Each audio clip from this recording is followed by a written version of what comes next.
Мен өзімді таныстырайын. Шымкент қаласынан болам. Есімім Ахынов Бекболат.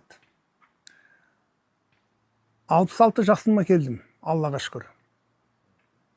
Осы мынау жақын арада бір ойламаған жерден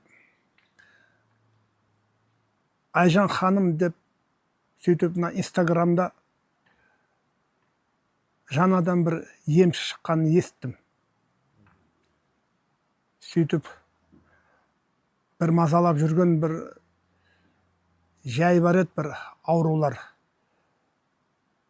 Сөйтіп жолығып көрейін дедім. Сөйтіп Құдайға шүкір, мына жан басымда не бір нерв қысылып қалған ба, не сол ауыратын еді. Мазамды алатын еді. Күнімен сөйтіп мазалап жүретін еді. Қандай упражнение істесем де жәрдем бермейтін. Соны Айжан ханым бір 10-15 минутта емдеп, Аллаға шүкір, бүгін 3-ші күн ауырмай жүрмін. Бір қуанып жүрмін өзім, бір жақсы. Сосын жүрегімде бір сәл мазалап жүретін бір жай бар еді. О да қойды. Басым сәл бір ауыр болып тұратын еді. Күндіз әшейін жүргенде бір ауыр сияқты болып. Сол басымда емдегенде, сол көзде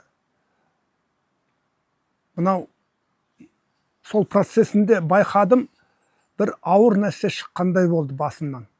Жеңілденіп қалдым. Өзімді бір басым бір туры, бір кішірейген бір сезімде болып жүрмін. Жеңіл болып, көңілді болып жүрмін. Соның бәрі осы емнің өзі бір 35 минут па кетті. А сол 35 минуттан кейін өзімді бір басқаша адам болып сезініп жүрмін. Мен бұндай емді көрген емес едім. Сосын көзімде, көзімде бір, мына енді жасымыз келгеннен кейін көз деген отырады ғой. Очкимен оқимын, очки шешкеннен кейін бұлдырап тұрады. Соны өтініш қылдым, мына көзімде де көрініші деп едім. Көзіңізде де бар екен деді. Сөйтіп көзімді емдетті. Жақсы болып қалдым, көзім бір ашылғандай, жанары бір ашылғандай болып сезінем. Таныстарым көріп, көзіңіз бір ерекше, бір нәрседен бір ашылғандай болып тұр ғой деді. Өзімде сөйтіп сезініп жүрмін. Енді оқырмандарға айтарым, айналайындар, өзі осы заманда емші көп, молда көп. Мына медицинадан әбден шаршаған адамдар бар. Мен сіздерге айтар едім. Мынау өзі бір, мынандай бір оқуда, ПСП деген бір оқуына оқып, мен Айжан ханымдан сұрадым, бұл сізден сол емдейтін осындай қасиет қашан оянды дебем.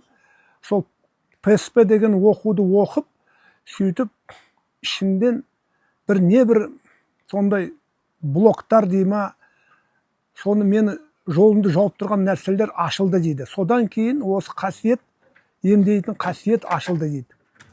Мен таң қалдым. Мен сосын бір жағынан ондайға сенем. Бәрімізде бір тылсым күштер бар. Соны уақытында ашып, сөйтіп оятсақ, бәрімізде бір өзгерістер болуы мүмкін. Мен соған көзім жетті.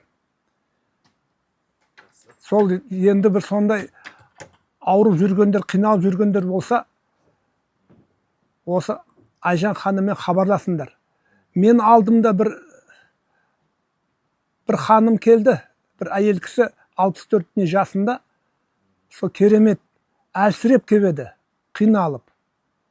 Мен соны байқадым. Бір сағатқа жақын емделді, бір тіке тұрып, жүзі ашылып, бір сондай жақсы болып кетті ана кісі. Прямо көзімше сондайды көрдім мен өзім. Рахмет Айжан ханымға. Алла нәсіп етсін, өстіп елге қызмет алғысын ала берсін, өмір ұзақ болсын, айналайын. Жас әле, жас болса да осындай керемет бір Алладан қонған қасиетін мына елге ешкімге жоқ деп отқан жоқ. Адамдар келіп бәрі ырза болып кетіп жатыр. Сосын мен естігенім онлайнда емдейді екен. Бұл керемет енді бір енді онлайн емдеген екен. Негізі мен ойлаймын, бүйтіп офлайн жаңағы өзі келіп сөйтіп көрінген жақсы. Сол дұрыс болады деп ойлаймын. Алматыда тұрады екен. Келіңіздер, көріңіздер, аурудан құтылып жақсы болып кетесіңдер.